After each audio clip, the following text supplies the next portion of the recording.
आगे हम देखते हैं वंशानुक्रम और वातावरण के बारे में, हैबिलिटी और इन्वायरमेंट। तो हमारा जो विकास है वो किससे तय होता है, प्रकृति या पोषण से? देखते हैं नेचर वर्सेस नर्चर डिबेट।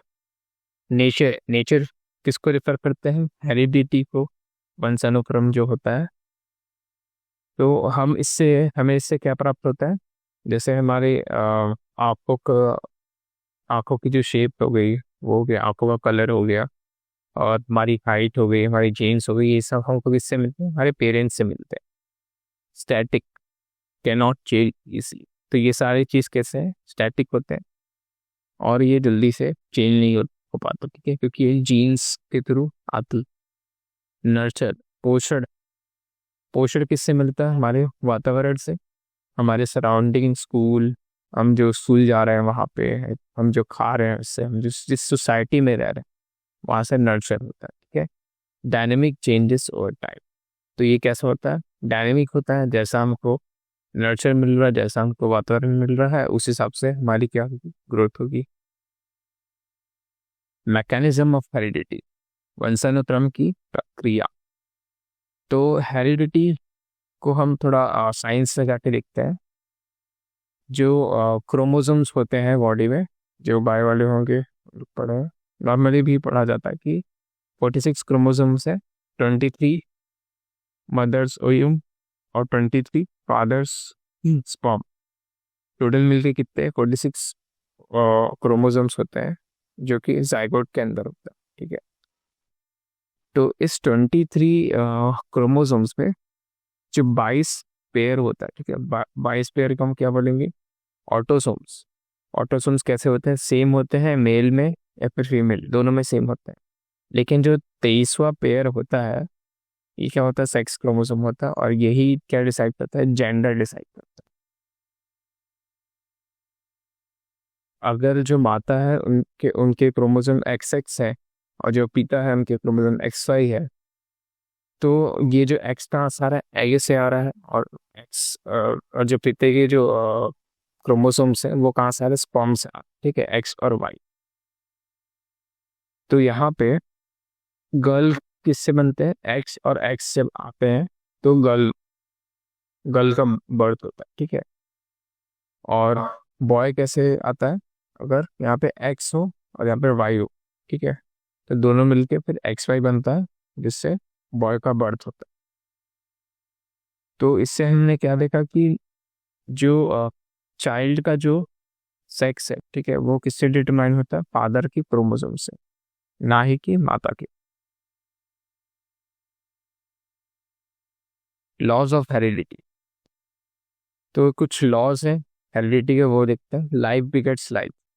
मतलब जैसे माँ बाप होंगे, जैसे जो भी फीचर्स होंगे, अगर जैसे पेरेंट्स अगर स्मार्ट होते हैं, बच्चे भी जनरली स्मार्ट होते हैं। Law of variation.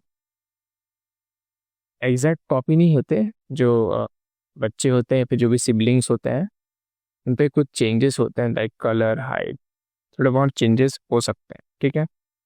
ऐसा नहीं कि एग्जैक्ट फोटो कॉपी होगा। Loss of regression.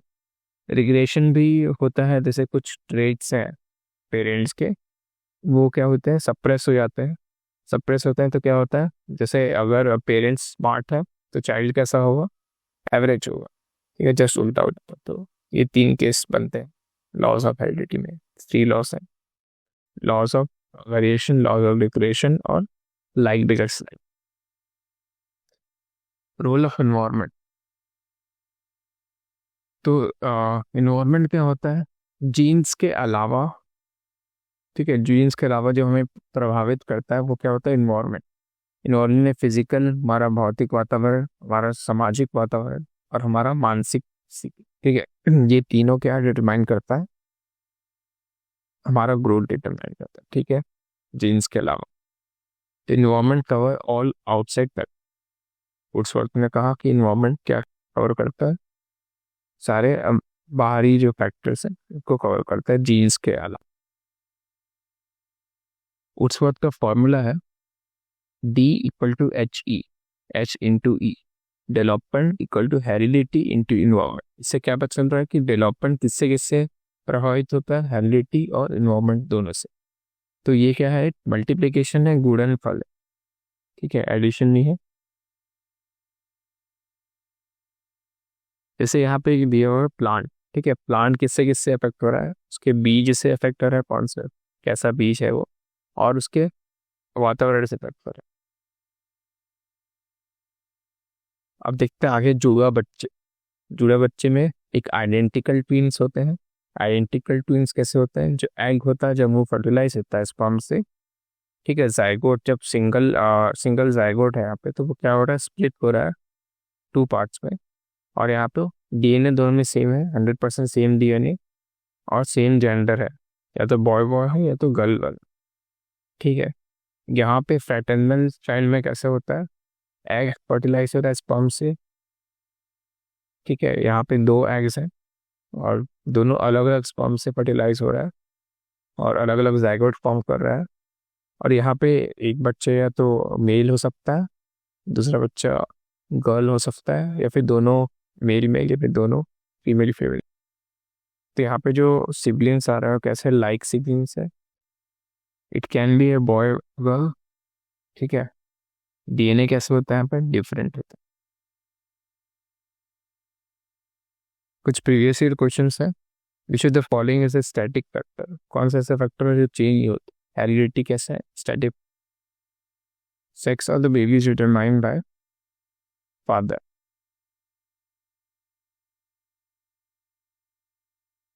समरी देखते हैं, नेचर। नेचर किस पे डिपेंड करता है, हेरिडिटी पे।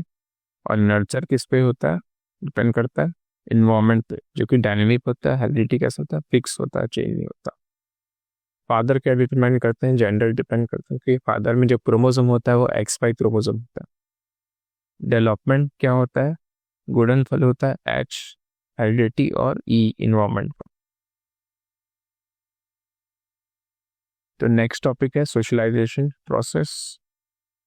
नोट्स डाउनलोड कर सकते हैं वेबसाइट से। Thank you.